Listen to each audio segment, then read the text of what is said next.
20ஆம் நூற்றாண்டின் தொடக்கத்தில் ஆசியா மற்றும் ஆப்பிரிக்காவில் 5 லட்சம் காண்டாமிருகங்கள் இருந்தது.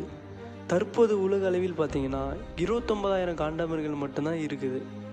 ஏன் இவ்வளவு குறைந்திருக்குது? இதற்கான காரணம் என்னன்னு பார்த்தீங்கன்னா, வேட்டையாடுதல் மற்றும் அதற்கான இருப்பிடம் இல்லாத காரணம்தான்.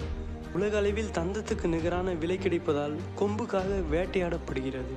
இந்த இனம் அழிந்து வரும் காரணத்தினால் காண்டாமிருகத்தின் முக்கியத்துவத்தை பற்றி உணர்வதற்காக உலக காண்டாமிருக தினமானது 2010ஆம் ஆண்டு தென் ஆப்பிரிக்காவில் முதலில் அறிவிக்கப்பட்டது. இந்தியாவில் அசாம் மற்றும் மேற்கு வங்கத்தில் அதிகமாக காணப்படுகிறது. உத்தரப்பிரதேச மாநிலத்தில் சில எண்ணிக்கையில் காணப்படுகிறது. நீங்கள் ரைனோவுடைய எண்ணிக்கை அதிகரிக்கணும்னு நினச்சிங்கன்னா இந்த வீடியோவை உங்கள் ஃப்ரெண்ட்ஸ் ரிலேட்டிவ்ஸ்க்கு ஷேர் பண்ணுங்கள். இது ஒரு விழிப்புணர்வாக இருக்குன்னு சொல்லிட்டு நான் நம்புகிறேன். இன்றைக்கி வேர்ல்டு ரைனோ டே.